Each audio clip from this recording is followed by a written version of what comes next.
Happy Monday, everybody, and welcome to What Moves You.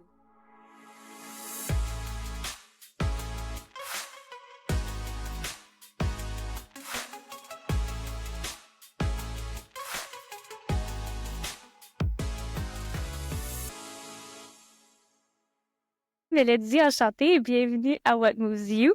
Vraiment contente de t'avoir ici aujourd'hui, puis je pense que l'audience va vraiment aimer la conversation. J'ai plusieurs sujets en tête que je pense qui vont pouvoir intéresser les gens, mais je vais commencer d'abord avec peut-être une petite introduction de toi pour les gens qui ne te connaissent pas. J'aime jamais ça faire les intros, fait que je te passe le micro pour nous partager un peu sur toi et qu'est-ce qui t'amène dans le milieu que tu es présentement. OK, mais c'est une grosse question quand même. Je Ouais. dirais que je suis naturopathe. Mais en fait, je suis dans la santé. Je travaille à aider les gens dans ce domaine-là depuis que j'ai 18 ans. J'ai maintenant 35 ans, donc ça fait quand même un certain moment que je suis dans le coaching, la naturopathie, la santé générale. Donc, c'est au fil des années, bien évidemment, que je suis devenue naturopathe, comme on me connaît maintenant. Donc, ça fait plusieurs années aussi, mais à prime abord, j'étais coach, donc entraîneur avisé à aider les gens. Je suis devenue coach, c'est un petit fait cocasse. Je suis devenue coach à prime abord parce que j'étais criminologue. Dans la crimino, ce que je faisais, c'est que je réinsérais les délinquants dans la société. Puis je me suis rendu compte, sans jugement, là, vraiment pas, mais que pour moi, j'aidais pas au niveau où j'avais envie d'aider les gens à se sortir de leur milieu. Par exemple, c'est pas parce que j'avais 20 ans que Mélodie allait sortir un délinquant qui faisait des délits depuis 30 ans de son délit. Tu sais, je voyais que je créais pas tant un changement, puis j'avais vraiment le désir d'aller aider les gens. Puis étant dans le domaine du fitness, mais là, je voyais un peu, tu sais, comme les problématiques, les choses qu'on pourrait aller optimiser, la santé. Il y avait des petits trucs à gauche, à droite que je remarquais. Donc, j'ai vraiment eu un méga désir de devenir coach et s'en est suivi, comme je l'ai dit, la naturo. Donc, maintenant, si je fais comme une histoire assez courte parce qu'on va en avoir pour la journée à raconter mon parcours. Maintenant, au fil des années, oui, je suis devenue naturopathe à aider les gens un à un. J'ai une équipe derrière moi qui aide aussi les naturaux, les clients, pardon, c'est des naturopathes et des coachs qui aident des clients aussi à atteindre leur objectif, tant au niveau de la santé qu'au niveau du physique. Mais je suis aussi propriétaire, copropriétaire en fait de NIH Supplément, qui est une compagnie de suppléments nouvellement sur le marché. Donc, 1 an et demi qu'on existe maintenant. Et bien évidemment, j'ai aussi une école de naturopathie et de coaching général. Donc, on permet aux gens d'en apprendre un peu plus sur la santé générale, de devenir entraîneur, de devenir naturopathe, d'aller peaufiner leurs études tout simplement ou leur désir d'en apprendre un peu plus. C'est super cool. Puis là, j'aimerais juste revenir un peu en arrière sur quelques points que je trouve intéressants. À 18 ans, c'est quand même jeune pour savoir, tu sais, vers où tu veux t'en aller. Est-ce que tu as toujours été, tu sais, un enfant actif dans le domaine du sport ou il y a quelque chose qui t'a donné la piqûre pour ça? C'est pas une piqûre, puis non, je sais pas, ben, j'étais pas une non-sportive, on va se le dire, là. Tu sais, j'ai fait de la natation, mes parents me poussaient au travers le sport, le soccer, etc., mais c'était quand même pas mon dada comme ce l'est depuis maintenant plusieurs années. Le déclencheur, ça a été, puis là, c'est drôle à dire, mais bon, une relation que j'ai eue qui était assez malsaine, puis une personne m'a dit, cette personne dans ma relation, que mon bas de corps, par exemple, ne serait jamais à la hauteur de ses demandes à lui, tu sais, puis ça a été un gros trigger pour moi qui ont amené des troubles alimentaires. C'est au travers de ces troubles alimentaires-là, plus jeune, là, on parle d'environ 16 ans, que là, j'ai voulu me sortir de ce trouble-là. Puis pour me sortir de ce trouble-là, ben là, j'ai eu du désir sportif, le fitness, etc. Je m'en étais pas sortie nécessairement non plus, mais ça serait un autre sujet, au sens où j'ai changé un trouble alimentaire pour un autre trouble alimentaire. Mais c'est là où j'ai vraiment développé le désir d'en apprendre plus pour moi-même, tu sais, pour mon sport, pour devenir un peu plus sportif, pour atteindre mes objectifs. Puis après ça, mais là, je me suis rendu compte qu'on avait un impact au-delà du physique sur le stress, le sommeil, l'énergie, puis tous les trucs qu'on connaît un peu plus maintenant. Puis merci de partager ça parce que je sais que c'est une histoire qui doit résonner avec tellement de filles ou garçons qui écoutent en ce moment parce que malheureusement, c'est beaucoup trop commun encore de nos jours. Fait que merci de le partager. Une autre question que j'avais sur ton parcours, c'est quoi qui t'a allumé vers la naturopathie en particulier? Parce que c'est maintenant, il y a tellement de choses que tu peux le faire dans le domaine de la santé maintenant. Je suis curieuse de savoir qu'est-ce qui t'a amené vers là. Je crois en ça beaucoup. C'est grâce à une naturopathe que j'ai réglé beaucoup de mes problèmes. Fait que je crois en ça vraiment beaucoup. Fait que j'essaie toujours de mettre des petits plugs pour encourager les gens d'aller les voir.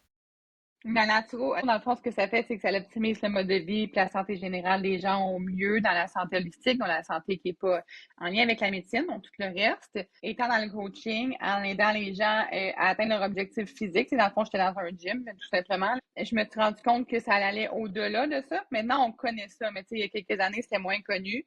Puis je me rendais compte que si mes clientes, exemple, dormaient mal, ben ils n'étaient pas bien dans leur cycle hormonal, ils n'étaient pas bien dans leur santé générale, ils n'étaient pas bien dans leur digestion, ce qui leur empêchait, dans le fond, d'atteindre leur objectif physique. Fait que je me rendais compte qu'on pouvait changer des petites choses à gauche, à droite au travers de notre mode de vie et notre réalité qui nous permettait d'aller à un autre niveau sans avoir nécessairement besoin de médication ou de d'autres choses, sans dire que c'est pas bon, là, juste pour dire qu'on pouvait optimiser notre santé générale à nous, notre mode de vie général à nous, puis nous permettre d'atteindre des objectifs par rapport à une santé, même si on n'avait pas l'impression que ça pouvait changer. Fait que prendre du temps pour nous, apprendre à relaxer, travailler notre sommeil, travailler notre stress, ça avait des impacts non négligeables sur tout le reste. Fait que c'est ça qui m'a comme ouvert un peu, me donné envie d'en apprendre un peu plus. Puis là, ben, je suis allée peaufiner un peu avec des petites études à gauche, à droite, puis je me suis rendu compte du réel impact. C'est là que j'ai foncé dans la naturo.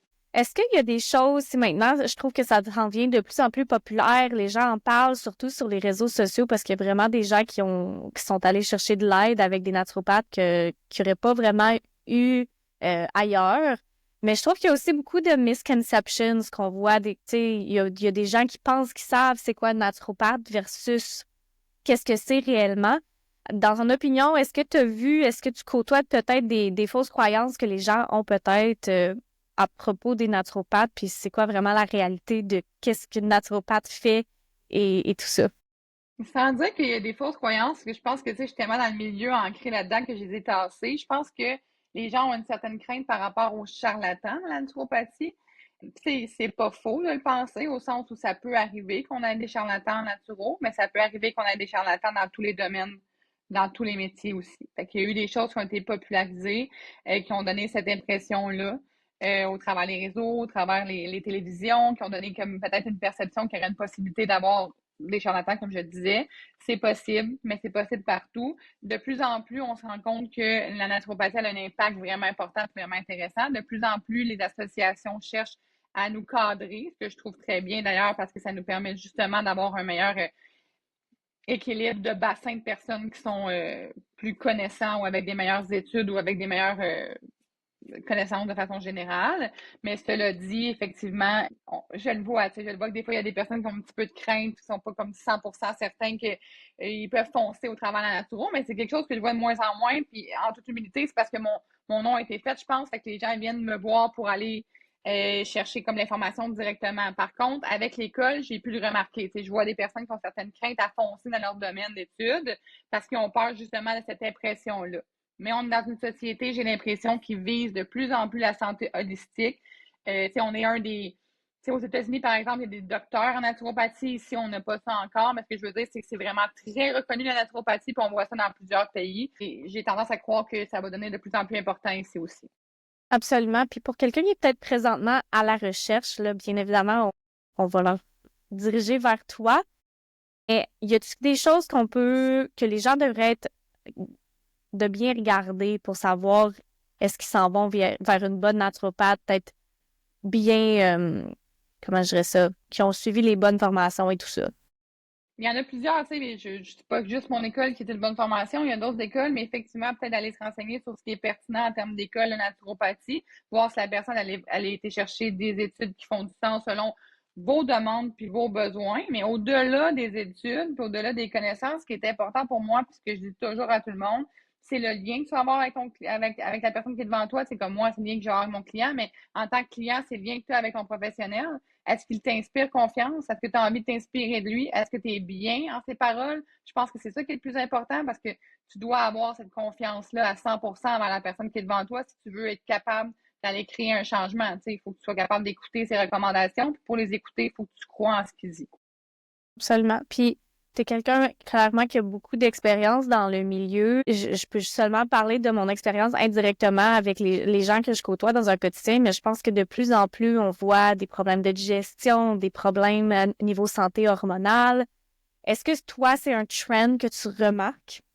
Puis, si oui, je suis pas mal certaine, la réponse va être oui, mais si oui, c'est quoi les choses que tu penses que tu vois dans notre société aujourd'hui qui impactent vraiment ces choses-là puis qui nous emmènent dans cette direction-là où qu'on a des problèmes auto-immunitaires, digestifs, tout ça? Ben, la réponse est oui. Je remarque une tangente d'amplification par rapport aux problématiques générales. Puis j'aurais tendance à te répondre que la réponse facile et plus claire pour tout le monde, c'est qu'on est dans une société qui est de plus en plus stressante. Donc, une société qui nous impose beaucoup de performance. C'est juste l'exemple, on s'en va au travail le matin, on est dans le trafic, il faut se dépêcher, on a un 8 à 5 à faire, il y a de la pression au travail, il faut se dépêcher à rendre des comptes, il y a toujours des comptes à rendre au travail. Après ça, on sort, c'est exemple, on a des enfants, on s'en va dans la routine, notre deuxième chiffre de soir, on va faire notre routine à gauche, à droite, faire à manger, s'occupe des enfants, fait les devoirs. Le soir, souvent, on va avoir tendance à retravailler. Ou là, on va vouloir être dans un mode de vie sain. Puis pour moi, c'est important, bien évidemment, le mode de vie sain, mais il ne faut pas se mettre trop de pression par rapport à ça. T'sais. Il y a des personnes qui vont essayer d'aller marcher leurs 10 000 pas, aller bouger, aller faire ci, aller faire ça, faire tout parfaitement. Puis ce besoin ou cette force de société-là à vouloir être dans la performance, ça nous rend de plus en plus malades, ça nous impose de plus en plus de stress, ça débalance de plus en plus ce qu'on appelle le cortisol, qui lui est une espèce de chef d'orchestre qui va aller débalancer tout le reste. Puis là, bien évidemment, on va avoir tendance à développer de plus en plus de problématiques par rapport à notre santé. Absolument. Puis au-delà de la cortisol, si tu avais à généraliser les problèmes les plus communs que tu vois j'allais appeler ça ta clinique, là, mais dans ta pratique, ça serait quoi? C'est dur à dire ça parce que, tu sais, j'aurais tendance à dire que c'est la santé hormonale parce que ma spécialisation est à ce niveau-là.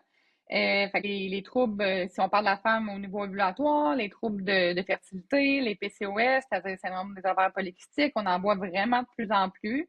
L'endométriose, donc toutes les conditions de santé féminine, on les voit vraiment beaucoup, mais c'est la même chose au niveau du côté des hommes. T'sais. On va avoir des problèmes au niveau de la fertilité pour les hommes, au niveau de la libido, on va voir vraiment des problématiques, dépendamment de l'âge, là, et chez l'homme et chez la femme au niveau de la santé hormonale, si je peux l'appeler comme ça. Absolument. Puis, je pense que la santé hormonale, c'est peut-être quelque chose qui est maintenant devenu, je trouve, un buzzword. Tout le monde en parle, mais il y a tellement d'informations partout que c'est dur de savoir vraiment c'est quoi la bonne information. Puis deux, tu sais, il y a tellement de choses qu'on a l'impression qu'on peut faire que parfois, tout simplement, juste commencer, puis de savoir où commencer, c'est vraiment difficile. Fait qu'on va garder avec peut-être l'exemple de la femme parce que c'est surtout ça qui est les gens qui écoutent, mais quelqu'un qui se retrouve justement ils se sentent moins bien, puis on pense que c'est relié à la santé hormonale. Est-ce que il y a des symptômes clés qu'on peut détecter assez facilement? Et si oui, s'ils n'ont peut-être pas les moyens de venir visiter une naturopathe ou d'aller chercher de l'aide, ça serait quoi les premières étapes à suivre? C'est jamais compliqué, puis c'est ça que je pense qui est plate dans la société des réseaux sociaux, c'est que les gens vont essayer de trouver des termes miracles pour attirer les gens ou donner une certaine complexité pour que les personnes pensent qu'ils ont besoin d'avoir quelqu'un. Puis là, je dis pas qu'on n'a pas besoin d'un naturopathe, c'est pas du tout. Mais ce que je veux dire, c'est qu'il faut être capable de comprendre que les recommandations de base peuvent grandement nous aider. Après, là où nous, on est utile, c'est quand on doit mettre ces recommandations-là dans une routine de vie personnalisée. Là, c'est là que c'est intéressant. Moi, c'est toujours comme ça que je parle aux gens. Je veux que vous soyez capable de tout comprendre ce qui se passe comme problématique, savoir ce que vous devez faire. Puis si vous avez besoin de moi pour aller mettre les choses en ordre dans votre vie, parce que là, après ça, c'est ça qui est un peu mélangeant, là, je vais être pertinente, mais vous avez quand même l'information dans votre tête. Donc, il faut savoir avec les troubles au niveau de la santé hormonale féminine, puis c'est bien plate, là. J'aimerais ça moi aussi donner une solution comme miracle, c'est que c'est généralement beaucoup rattaché au stress. Les personnes qui sont plus stressées vont avoir tendance à avoir des SPM qui sont plus intenses. Pensez juste avec vous-même. Si vous avez vos règles, des fois ça se passe mieux, des fois ça se passe moins bien. Vous avez vraiment beaucoup d'SPM, c'est vraiment plus difficile, plus de rage, plus de maux de ventre, etc., etc. Regardez si votre mois a été plus intense au niveau du stress ou la charge de travail ou peu importe. On ne parle pas nécessairement de stress psychologique, là, ça peut être physiologique, physique ou autre. Vous allez remarquer généralement qu'effectivement, il y a eu une charge ou une surcharge qui a été présente. Puis c'est ça qui a été enclenché, la problématique supplémentaire au niveau du désordre hormonal. Les gens ont donné un terme à ça pour être popularisé, comme tu l'as dit toi aussi. Mais tu sais, la réalité, c'est que tu dois simplement aligner ton mode de vie de façon générale. Fait que si tu prends le temps de t'assurer que tu dors bien, tu dors ton 8 heures, que tu récupères, que tu es en forme le matin, que tu t'assures d'avoir une digestion qui est optimale, parce que c'est super important. Si on ne digère pas bien, premièrement, ça se passe moins bien au niveau des hormones, OK? Parce qu'il y a un lien avec les estrogènes et la digestion. Mais au-delà de ça, si tu ne digères pas bien, ça va stresser ton système. Donc, effectivement, tu vas être plus prédisposé à avoir des problématiques au niveau hormonal aussi. Si ton alimentation est pas saine, attention, on ne parle pas de l'alimentation structuré avec un plan alimentaire. On parle de porter une attention particulière aux sucres raffinés, aux aliments transformés. Des petits changements comme ça à gauche, à droite, qui, eux, vont avoir un impact non négligeable sur la santé hormonale. Les gens ont tendance à vouloir aller dans la santé hormonale, travailler le bobo, avoir le supplément, par exemple, miracle, ou aller toucher directement à l'estrogène, la progestérone, mais c'est pas ça, là. C'est une répercussion, c'est une conséquence, de façon générale, du moins, c'est une conséquence qui a été comme brimée là. Ouais, non, je suis absolument d'accord. Puis je pense qu'on est vite sur les suppléments de nos jours juste parce qu'on veut la réponse facile. Mais même moi, d'expérience, c'est ça que je prenais des petites notes là avant de commencer aujourd'hui. Puis le mois dernier, là, j'ai plusieurs petits bobos digestifs. Fait que mon alimentation est plus restrictive, mais par allergie. Mais j'ai eu un mois justement sans beaucoup moins de stress. J'ai fait attention à mon sucre, tout ça. J'ai pas eu de crampe. C'était magique. Fait ouais. Fait je parle de ça parce que je trouve que c'est important. Puis souvent, je pense que tu l'as très bien dit, qu'on cherche la complication au lieu de la simplicité. Puis souvent, on passe au-dessus de la base. Pour quelqu'un qui vient d'écouter ça, je dis, OK, mais je pense que je mange bien, puis je pense que je dors bien, mais je me sens quand même pas super. Puis je pense que je gère bien mon stress, mais je sais même pas c'est quoi que ça veut dire, bien gérer mon stress. Est-ce que tu as des conseils pour ces personnes-là? Pour la gestion de stress, mais pour la gestion de stress, c'est tellement touché parce que là, c'est du personnalisé. Ça dépend c'est quoi la réalité de la personne. Y a-tu un déclencheur? C'est-tu la routine? C'est-tu le passé? T'sais, on peut aller dans beaucoup de sujets. Puis là, je parlais juste d'ordre psychologique, mais comme j'ai dit tantôt, on a 3 types de stresseurs. Le physique, donc des blessures ou autres, tout ce qui est à l'extérieur. Le physiologique, par exemple, une digestion qui est déficiente, c'est stressant pour le système. Et bien évidemment, le psychologique. Dans le psychologique, on peut aller dans les blocages, dans le passé. C'est par exemple, moi, là, ce qui m'a empêché longtemps d'être bien au niveau de ma digestion, d'être bien au niveau de mon optimisation physique, c'était des blocages que j'avais vécu genre vraiment jeune, que j'avais besoin d'aller gérer. Fait que ça, on peut aller dans des gros sujets. Ce que je conseille généralement aux gens pour garder ça le plus simple possible, c'est d'utiliser un outil que moi j'appelle la boule de stress. Puis c'est juste de nommer tous les stresseurs que vous vivez dans votre quotidien. Aussi bizarre ça peut se paraître, de passer de trafic, comme je disais tantôt, à quelque chose de très, très, très intense pour que tous les petits, moyens et grands stresseurs soient notés sur un papier. Prenez le temps de le faire, c'est super simple. Vous écrivez la solution, même si la solution elle vous semble complètement impossible à gérer ou à vivre ou à faire, vous l'écrivez. Puis après ça, ce que vous allez faire, c'est que vous allez les mettre du moins pire au pire, les stresseurs, puis les adresser un à la suite de l'autre, du plus petit au plus grand. Fait qu'on tasse les petits qu'on a tendance à garder parce que c'est des petits stresseurs, mais eux accumulent dans notre échelle de stress quand même pour qu'il nous reste juste les plus gros stresseurs. Bien sûr, on ne fera pas de solution miracle, on ne va pas se débarrasser de 100% de nos stress. Ça n'a aucune logique de penser comme ça. Par contre, si on a tout tassé les petits, on a tassé un peu de moyens, puis qu'il nous reste juste des moyens puis des gros, ça devient beaucoup plus facile. On est comme à 6 sur 10 à l'échelle de stress, ce qui va nous permettre une petite latitude de 4, c'est-à-dire de 6 à 10, là, pour être capable de vivre des nouveaux stresseurs. Et c'est là où ça devient plus possible d'avoir une meilleure santé hormonale, comme on le nomme, un meilleur sommeil, une meilleure énergie générale, une meilleure performance au travail, parce qu'on a un peu de place à aller ajouter du stress. Le problème, c'est que dans notre société, les gens sont à 10 sur 10 tout le temps, la majorité des gens. Fait que dès qu'il arrive quelque chose de supplémentaire, c'est hors de gestion. Fait que là, c'est là que ça fonctionne plus. Burn-out, on se sent pas bien, on n'est plus capable de se concentrer, on n'a plus de focus, plus d'énergie pour les enfants, puis c'est là que ça devient comme un peu, ben pas un peu, vraiment lourd pour les gens en général. Non, absolument. Puis j'ai une dernière question pour toi concernant vraiment la santé hormonale féminine avant de transitionner plus à d'autres petites questions pour toi spécifiquement. Euh, une des choses que je vois maintenant beaucoup apparaître, que j'étais curieuse d'avoir ton opinion, c'est le cycle syncing. En tout cas, moi, dans mon feed, j'en vois beaucoup parler, puis je suis curieuse d'avoir ton opinion sur est-ce que ça peut vraiment aider? Est-ce que c'est peut-être juste un plus pour les gens ou ça a vraiment Selon de le la cycle hormonal, c'est ça que tu me nommes? Je trouve que c'est. Puis il n'y a pas juste ça, là, il y a l'entraînement selon le cycle, l'alimentation selon le cycle, comme que tout ça selon le cycle existe, OK? Est-ce que c'est bon, est-ce que c'est mauvais? Quand on est rendu à un stade où on a tout essayé pour aller optimiser, aller travailler toutes les sphères du mode de vie, on a vraiment mis en place une bonne fondation, puis c'est encore une problématique, j'aurais peut-être tendance à l'essayer soit au niveau alimentaire, soit au niveau de l'entraînement, pas nécessairement à ce niveau-là. Mais c'est vraiment mon dernier recours. Puis dans toute ma vie de pratique, j'ai utilisé ça comme une fois là, en lien avec l'entraînement parce que la personne, c'est. Puis pourquoi je te dis ça, c'est que je trouve que tu sais, c'est lourd. C'est beau à regarder, là. C'est beau à voir la logique de tout ça, puis de dire, OK, c'est beau, je vais mettre ça en place. Après ça, la personne, il faut qu'elle pense à tout ça tout le temps. Puis ça, c'est stressant pour un système d'être obligé de tout le temps penser à, OK, cette phase-ci, cette phase-là, là, je vais faire ça, là, je vais faire ça ici. Moi, ça, je trouve que c'est plus lourd sur un système de stress d'une femme que de juste essayer de remettre en ordre son mode de vie de façon générale. Mais c'est ma façon de voir, hein. Je l'ai essayé avec des clientes, puis toutes les trends qui ont existé par rapport au cycle hormonal, je l'ai essayé avec moi-même. Puis sachez que moi, d'ailleurs, j'ai un syndrome des ovaires polykystiques. J'ai été 8 ans sans règles, j'ai eu de la misère à avoir des enfants. Fait que je comprends vraiment cette logique-là de la santé hormonale, puis comment on peut aligner ça, puis j'ai essayé ça. Puis est-ce que ça a été des game changers pour moi? Pas du tout. Ce que je devais mettre en place, c'est une fondation qui était plus solide. Comme je te dis, je trouve que c'est compliqué à un moment donné de dire, OK, mais tu vas faire ça cette semaine-ci, tu vas faire ça cette semaine-là. Puis c'est ça qui vient comme une charge de stress qu'on vient de nommer, qui ajoute à ton 6 sur 10, qui au final, tu te gères juste moins bien. C'est ma façon de voir après avoir pratiqué. Il y a des personnes qui vont adhérer à ça à 100%. C'est correct, puisque moi, ce que je vise à faire, c'est retirer le plus possible le stress des gens, puis je pense qu'on en ajoute comme ça.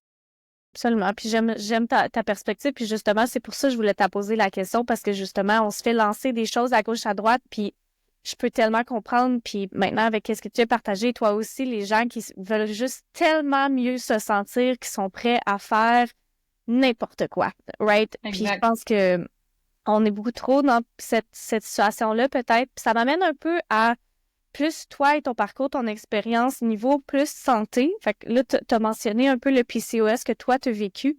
Mais en gardant avec le thème de stress, puis peut-être qu'on pourra découler par en arrière après. Là, on vient de parler de tout plein de choses. Le mode de vie idéal sur papier. Tu gères ton stress, tu dors bien, tu bouges, tu manges bien. Mais dans le cas pratique, je pense qu'il y a beaucoup de gens qui vont écouter ça et se dire « Ah ben, moi, je suis pas capable de faire ça dans ma vie. J'ai trop de choses à faire, j'ai trop de pression au travail. » T'es quelqu'un qui gère plusieurs compagnies, t'as des enfants, t'as une vie assez chargée, and yet, tu arrives à, je pense, faire toutes ces choses-là.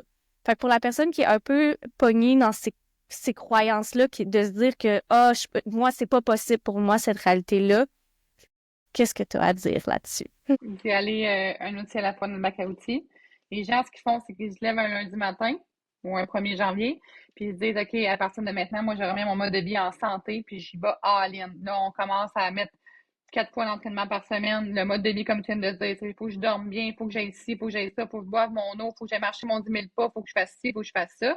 Puis ça, c'est sûr que ça ne perdurera pas dans le temps. C'est bien trop une grosse charge, bien trop des gros changements à faire d'un coup dans une routine de vie qui est déjà complète selon ce qu'on a comme perception, pour être capable de faire en sorte que ça dure sur le long terme. Donc, ce qu'on fait, c'est qu'on y va un outil à la fois dans le bac à outils. Puis c'est là que je te disais tantôt, les outils, c'est facile à divulguer et à donner. Mais après ça, pour rentrer ça dans la routine, c'est peut-être un autre défi, tu sais, parce que là, effectivement, c'est une bonne charge de travail, là, travailler. Et je le sais, comme tu l'as nommé, là, mais j'ai 4 compagnies, 2 enfants, ça roule, je m'entraîne moi aussi. Mais ceci dit, j'arrive à le mettre, mais je sais pas à quel point, tu sais, si un matin, après mes 2 enfants, je m'étais levée, je m'étais dit, OK, à partir de maintenant, je remets tout en place, même si je connais 100% ce que je dois faire, ça aurait été possible. J'ai réintégré les choses dans mon quotidien. OK, mon alimentation a toujours été saine, du moins. OK, je remets de l'eau parce que là, je pensais plus boire de l'eau avec 2 enfants. OK, je remets d'entraînement. J'ai commencé chez moi. Ça va aller doucement, 1 fois semaine, 2 fois semaine. Je vais sortir, je vais aller ailleurs. J'ai réinculqué les priorités, une à la suite de l'autre, selon ce que moi, j'avais besoin de travailler dans ma réalité en premier, selon une échelle de priorité. Puis j'ai pris mon temps. Tu sais, j'ai pas fait ça comme bing, bang, boom. C'est exactement ce que les gens doivent faire. On remet ou on met, dépendamment de où on est rendu, un outil à la fois dans le bac à outils, puis on prend le temps de faire en sorte qu'il soit bien ancré dans la routine. Les gens vont le faire 2-3 jours, c'est bon, je passe au prochain, c'est bon, je passe au prochain. Non, non, non. On met ça en place, on s'assure que c'est bien mis en place, qu'on est bien confortable avec ce qu'on vient de mettre comme outil. Puis après ça, on réintègre et un à la suite de l'autre. On n'est pas pressé de toute façon. C'est un marathon. Il n'y a pas de sprint là. Le sprint s'arrête. Le marathon va perdurer sur le long terme. Ce qu'on veut faire, c'est être capable d'avoir un mode de vie qui va être sain sur le long terme. Fait qu'il n'y a pas de presse pantoute. Je sais pas, tes enfants, ils ont quel âge? Ça fait quelques années que t'es maman, tu gères tout ça de ton côté. Je vais recommencer ma question. Comment tu fais pour te garder, toi, ton bien-être, ta santé mentale en priorité malgré toutes les autres choses que tu gères au quotidien? C'est que j'ai compris que si moi, j'étais pas bien avec moi-même, personne autour de moi était bien avec moi-même. Puis je pense que c'est ce qui fait en sorte que jour après jour, je me priorise. Et maintenant, est-ce qu'il faut que je sois organisée et planifiée? Oui, là, ça serait faux de te dire que j'ai pas besoin d'être organisée. Là. C'est sûr que ma vie, elle est organisée et planifiée pour être capable de prendre soin de moi, mais ce qu'il faut comprendre, c'est que je me priorise vraiment moi-même. puis je me mets de l'avant parce que je serai pas la maman que je veux être si je me suis pas mise de l'avant. Je serai pas la leader dans mes business que je veux être si je me suis pas mise de l'avant. Je serai pas rien, en fait, que j'ai envie d'être si je me suis pas mis moi-même de l'avant. Fait que la seconde où tu comprends ça, que si toi, tu es bien avec toi-même, si toi, tu as une belle confiance, si toi, tu te sens bien, si toi, tu es satisfaite de ce que tu donnes comme temps à toi-même, tu donnes beaucoup plus d'amour puis beaucoup plus d'énergie aux autres, ça devient beaucoup plus facile de le faire parce que tu le fais pour toi, mais tu le fais aussi pour les gens que tu aimes. C'est là où je trouve que c'est un outil qui est plus fort que de juste dire, je vais prendre soin de moi pour mon physique. Puis c'est quoi maintenant, dans la routine, maintenant que tu as avec tes enfants, tes compagnies, tout ça, tes non négociables dans ta semaine ou dans ta journée, comme tu veux, je sais pas. C'est dur à dire, ça. Mais non négociable, c'est de passer le temps avec mes enfants, ça, c'est sûr que certain. Pour moi, c'est une priorité. Fait qu'il y a toujours un moment où je prends un moment avec eux, sans réseaux sociaux. Puis là, ça a l'air bien facile, parce que moi, je travaille avec mon téléphone à longueur de journée. Fait que c'est très difficile pour moi de laisser mon téléphone de côté, mais ça, c'est une priorité. Après ça, il faut que je prenne un me-time pour moi tous les jours. Mais par contre, c'est pas toujours le même délai de me-time. Donc, le moment que je prends pour moi, ce que je m'oblige à faire, c'est 3 fois 5 minutes par jour. Je sais que ça a l'air tout petit, 3 fois 5 minutes, mais c'est de cette façon-là que je suis arrivée à devenir satisfaite de mes me-time. Fait que quand je fais mon 3 fois 5 minutes, qui est facile à faire, je suis satisfaite, mais quand je fais 1 heure ou 2 heures, je suis encore plus satisfaite. Si tu vises à faire 1 heure, par exemple, si je vise à faire 5 entraînements par semaine, puis que j'y arrive pas parce que je suis trop occupée puis j'en fais 3, je vais vivre une déception. Ça, c'est quelque chose d'autre que j'ai appris. C'est que maintenant, je vais viser 3 entraînements par semaine, puis quand je vais en faire 3, je vais être vraiment satisfaite. 4 encore plus, 5 encore plus, tant mieux, tu sais. Plus je parle de 5, mais n'oubliez pas, moi, je suis vraiment athlétique, là. Ma passion, c'est le sport. C'est pas parce qu'il faut faire ça dans la vie nécessairement, là. Mais ce que je veux dire, c'est que nos objectifs, il faudrait les mettre au plus bas pour aller chercher une satisfaction dès qu'on atteint le plus bas, puis encore plus quand on va chercher plus haut. Les gens vont aller chercher à avoir le top des tops pour la perfection, puis dès qu'ils l'atteignent pas, là, ils se tapent sur la tête. Mais là, s'ils se tapent sur la tête, tout le reste dégringole. Si t'as pas bougé 3 fois, 4 fois, par exemple, mais tu as juste bougé 3 fois, là, tu tapes sur la tête parce que tu n'as pas fait ton 4 fois, mais là, la bouffe va prendre le bord. Ah, ben là, tant pis, j'ai pas réussi mon objectif. Manger des cochonneries ce soir. Ah, tout bas mon dodo. Puis là, tout dégringole. Fait que, tu sais, essayer de viser des objectifs qui sont vraiment réalistes pour aller éprouver des fiertés dès que vous en faites un petit peu plus. C'est beaucoup plus intéressant que l'inverse. Absolument. Puis toi, je trouve ça un vraiment bon conseil. Puis tes me-time, ça ressemble à quoi? Là, on a parlé de l'entraînement. Sinon, c'est quoi que tu fais pour prendre soin de toi et ton bien-être? Bien évidemment. Je marche. J'essaie de marcher tous les jours pour écouter un podcast qui n'est pas toujours en lien avec le travail. Donc, j'essaie de me changer les idées avec quelque chose d'autre. Pour moi, c'est vraiment quelque chose qui me procure un état de bien-être. Puis quand j'ai juste des 5 minutes à faire dans ma journée, là, c'est de prendre le temps de m'arranger. Ça a l'air vraiment bizarre, mais quand on est maman de 2 enfants, ça court le matin, prendre le temps de m'arranger, c'est pas quelque chose que je fais souvent, puis ça me fait du bien. C'est laver mon visage, mettre mes crèmes, faire mes choses. Pour moi, c'est un me-time, ça me fait du bien. Fait que, tu sais, les me-time, on peut pas vraiment les suggérer aux gens, c'est ce que je dis souvent aussi, faites quelque chose qui vous fait vraiment du bien. C'est même si, mettons, pour moi, lire un livre, ça serait pas un me-time, j'aime pas ça, ce qui n'est pas le cas, mais j'aimerais pas ça. Ça se peut très bien que toi, tu tripes là-dessus, que c'est ton meilleur me-time ever. Fait que, tu sais, prenez des choses qui vous apaisent, qui vous fait du bien, qui vous permettent de sortir de votre routine. C'est pas trop penser aux 1001 tâches que vous avez besoin de faire, puis mettez-les en application. Mais moi, perso, c'est ces choses-là. C'est prendre du temps pour moi, c'est de m'arranger, prendre du temps avec mes enfants, bouger, marcher, écouter des podcasts, puis m'entraîner. J'adore ça. Puis t'as toujours été plus dans je cherche mon mot, le strength training ou plus cardio? C'est quoi ton mélange de mouvements en ce moment? Maintenant, je suis dans ce qu'on appelle un espèce de cross-training, un genre de crossfit. C'est ce qui m'anime. J'ai été plusieurs années dans le bodybuilding. Bien évidemment, mon sport, c'était le fitness. Donc, ce que je faisais, c'était que de la musculation jusqu'à m'écœurer solide puis plus avoir envie d'y aller. Donc, maintenant, ce que je fais, c'est des cours de groupe un peu, là, genre style CrossFit, puis tout ce qui est extérieur. C'est ce qui m'allume. On n'a pas besoin de faire un sport en salle de gym. Ça, c'est une autre fausse impression des fois des gens. C'est de faire quelque chose qui vous permet de bouger, mais qui vous procure un bien-être. Fait que c'est monter des montagnes, aller marcher, faire du CrossFit. C'est des choses qui, moi, m'allument. Puis des sports à deux, c'est badminton, tennis, c'est des choses comme ça. J'adore ça. Fait que c'est ce que je vise à faire le plus possible. Puis une dernière question sur plus l'aspect santé hormonale. Si quelqu'un écoute présentement, ils savent qu'ils sont peut-être dans un état où leur cortisol est vraiment haut. Ils ont peut-être plein de symptômes de justement une santé hormonale qui est moins optimale, qui sont pas au burn-out, mais pas trop loin. Est-ce que c'est vrai qu'il y a des types d'entraînement, des types de mouvements qui sont mieux pour ces stades de vie-là, ces saisons de vie-là que d'autres?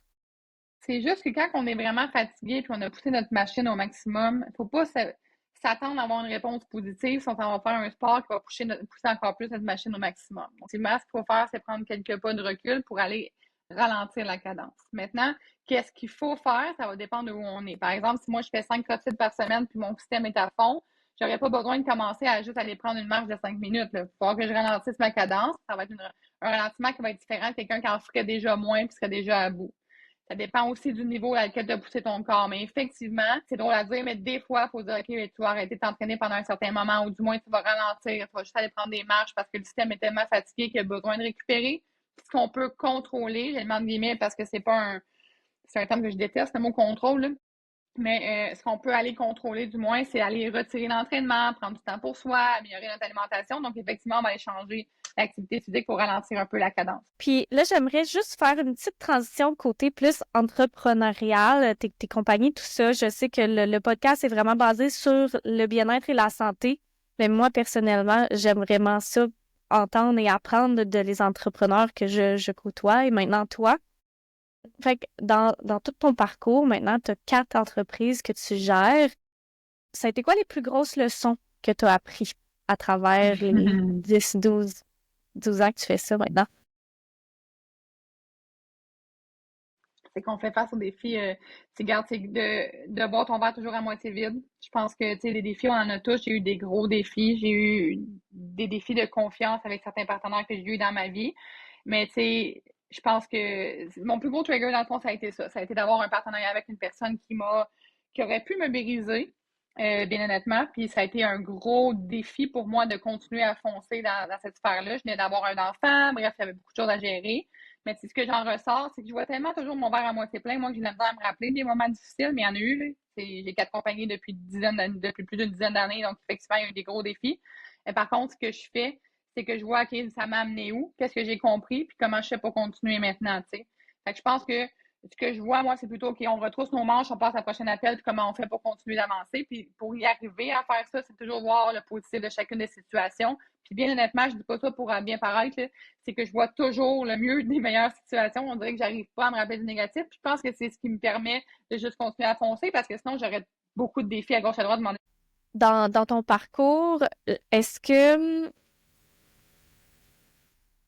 tu as toujours géré ça tout seul ou tu as eu des partenaires d'affaires dans tout ça? Oui, j'ai des partenaires encore aujourd'hui. Donc, je suis pas toute seule à NIH puis à l'école. J'ai mon partenaire Mathieu Bouchard avec moi, avec qui on fait affaire on est ensemble depuis plusieurs années. Dans la compagnie naturopathie, je suis seule. J'ai une équipe derrière moi, comme j'ai dit tantôt, mais je suis seule dans cette compagnie-là. Donc oui, des fois je suis avec des gens, des fois je suis seule dans mes compagnies. Puis comment tu fais pour... Je parle parce que, écoute, j'ai pas vraiment d'expérience avec créer ma propre entreprise, mais je parle avec beaucoup de gens que oui. Puis souvent, on me dit qu'une des choses les plus dures, c'est justement de laisser aller et de faire confiance aux autres délégués, finalement. Dans ton expérience, est-ce que c'est quelque chose avec laquelle tu as eu de la difficulté ou ça s'est venu quand même assez naturellement pour toi? Non, c'est mon plus gros défi encore aujourd'hui, bien honnêtement, avec toi. Je vérifie toujours les trucs. C'est un travail, c'est un point à travailler, mais effectivement, lâcher prise puis faire confiance, ça, c'est notre nom qui est dans tout ça, tu sais. Fait que c'est sûr qu'on a tendance à vouloir vérifier. Puis, tu sais, il faut quand même comprendre que, par exemple, ma compagnie naturopathie, pendant des années, j'étais toute seule là-dedans. Fait que je m'assurais du contrôle qualité, si je peux dire, tu sais, à remettre les structures, à m'occuper des gens, à faire le suivi client. Donc, de faire confiance après, effectivement, c'est un défi. Maintenant, est-ce que je surveille mes employés? Non, là, c'est pas ça le point. Sauf que je vais faire des feedbacks avec eux. Je vais avoir des meetings, je vais avoir des appels. Est-ce que vous avez des questions? Quoi que ce soit, je vais m'assurer de la satisfaction client, etc. Fait que oui, c'est quelque chose qui est difficile à laisser aller. Je pense que c'est parce qu'on a tellement un âme et un cœur avec nos compagnies. Tu sais, moi, c'est mes bébés, là. J'ai 2 enfants, mais j'en ai 6 au total, tu sais, parce que c'est mon être qui est là-dedans depuis toujours. Effectivement, j'y tiens vraiment comme à la prunelle de mes yeux. Fait que c'est sûr que j'ai tendance à toujours vouloir m'assurer que tout est correct, tu sais. C'est pas possible de le faire, mais on a tendance à vouloir le faire. Je t'ai pas demandé au début, mais c'est quoi qui t'a amené plus dans les suppléments, dans tout ça? C'est parce qu'il n'y avait pas ce que tu voulais sur le marché? C'est comment ça a commencé, cette aventure-là, pour toi? Ça fait des années qu'on veut partir une compagnie de suppléments, Mathieu et moi. Mathieu était avec moi dans l'école de naturopathie. Je pense que c'est la suite logique des choses. Pour la première chose à dire, là, c'est au sens où j'ai la business one-on-one de Naturo. On a une école où on forme des naturopathes. Et après ça, on voulait avoir les suppléments où on peut offrir des suppléments de qualité à tout le monde. Notre désir, notre mission à Mathieu et moi, c'est d'aller créer un changement dans le Québec pour que les gens soient plus en santé puis ils connaissent comment faire pour être bien avec eux-mêmes. Fait que là, c'est sûr que ça faisait partie de la suite logique. En deuxième point, on trouvait qu'il n'y en avait pas vraiment. Nous, les suppléments qu'on a, c'est dans la santé holistique. Donc, on optimise la gestion de stress, l'énergie, la digestion. On n'est pas dans la performance. Là, que, je sais pas moi, la créatine, des EA, des BCA qui sont connus, on n'utilise pas la performance. On est vraiment dans la santé holistique. C'est pas quelque chose qui est vraiment présent ici au Québec, du moins avec des produits québécois. Puis l'autre truc, c'est qu'on trouvait que en termes de coût, c'était trop cher pour suggérer ça à nos clients. Là. Il y avait souvent des suppléments qu'on voulait suggérer qui étaient très, très coûteux. Puis en termes de budget, on se sentait comme mal par rapport à l'alignement de nos valeurs. Fait qu'on a voulu faire ces lignes de suppléments de la santé holistique, mais abordables, du moins le plus possible, pour que les gens puissent se permettre de les utiliser. Absolument. C'est cher. Oui, exact. Pas eu la chance d'utiliser les tiens, mais man, j'en ai utilisé plusieurs à travers mon parcours, puis effectivement, c'est pas donné. J'ai 2 dernières questions reliées à les entreprises, puis après ça, juste une dernière question classique de la fin. Mais ça a été quoi à date dans toutes tes années de travail? Il y en a probablement plusieurs, mais la chose la plus gratifiante de tout ce que tu as entrepris jusqu'à présent dans ta vie? Je suis reconnaissante fois 1 million de la clientèle que j'ai. Fait que je pense que j'aurais tendance à dire ça. Puis, tu sais, je leur dis souvent à ma cliente, à tout le monde là, qui me suit et qui ont confiance en moi. Je pense que j'ai donné. Puis, c'est vraiment en toute humilité, encore une fois, rien recevoir en retour, là, vraiment pas, là, parce que mon désir, c'est vraiment d'aider les gens. Puis ça m'a permis d'avoir une clientèle qui donne, d'amour, puis de soutien, puis qui sont là pour moi. Puis je pense que ma plus grande gratitude ever, c'est vraiment cette clientèle-là. Tu sais, c'est mon entourage en termes de travail. J'ai rien à dire, tu sais, je les adore d'amour, puis ils me permettent de vivre de ma passion. C'est là que je pense que ma plus grande gratitude, c'est assurément ça. Absolument. Puis j'ai une dernière question pour toi, si jamais tu sais mieux ne pas la répondre, juste me le dire. Mais je pense que souvent sur les réseaux sociaux ou même dans des podcasts, on voit le highlight reel, on voit les beaux moments, on voit les succès.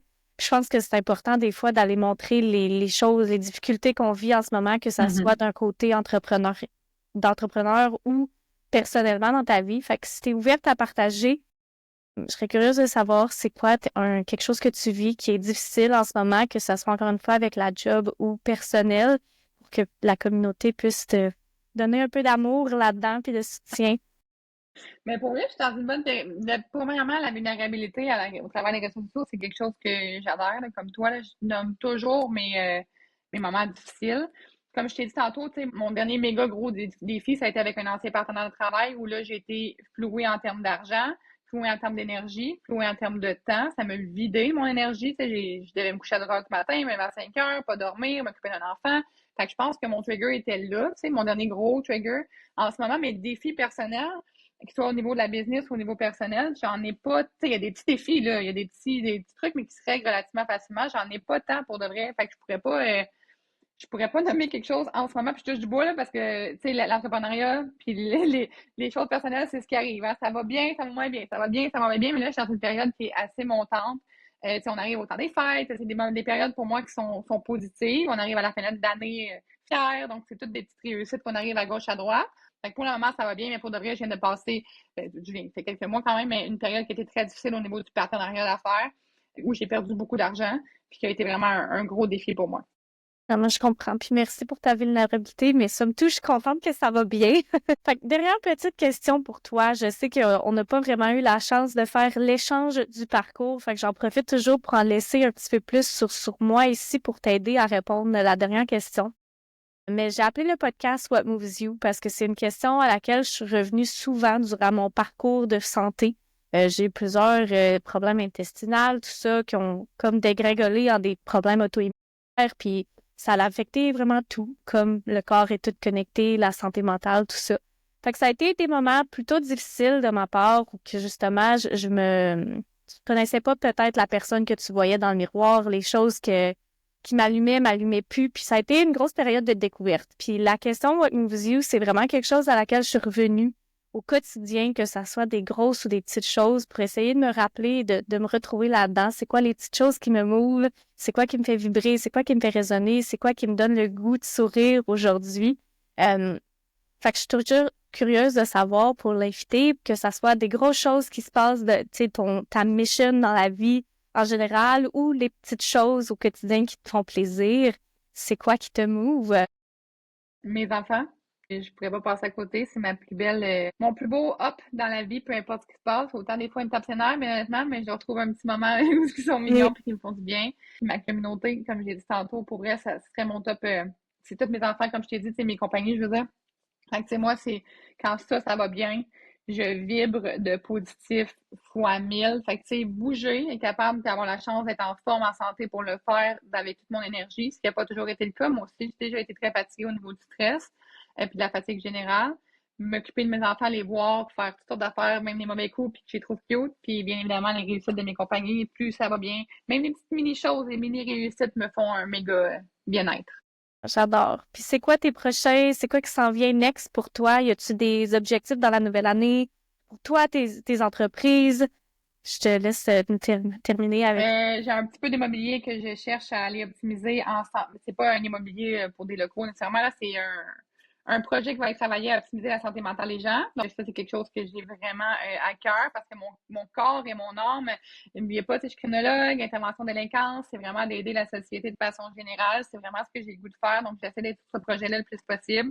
Puis, bien évidemment, continuer de faire grandir mes compagnies. Je pense que là, à 4, je peux juste me concentrer à les grossir, faire en sorte qu'ils soient de plus en plus connus, puis c'est exactement ce que je cherche à faire. C'est super. Ben, Mélodie, merci beaucoup pour tes conseils, ton expérience. Je suis sûre qu'il y a tellement de personnes qui sont parties, qui vont avoir écouté puis qui vont repartir avec des petits nuggets de wisdom de ton expérience. C'est le même qu'on apprend. Puis si jamais les gens ont aimé ton discours, aimeraient ça faire affaire avec toi, c'est où qu'ils peuvent te trouver? Instagram, mélodie.nutrisanté ou Facebook, bien évidemment, sur Mélodie Fontaine. Vous pouvez me retrouver là sans problème. Puis je te remercie vraiment, Malia. Merci!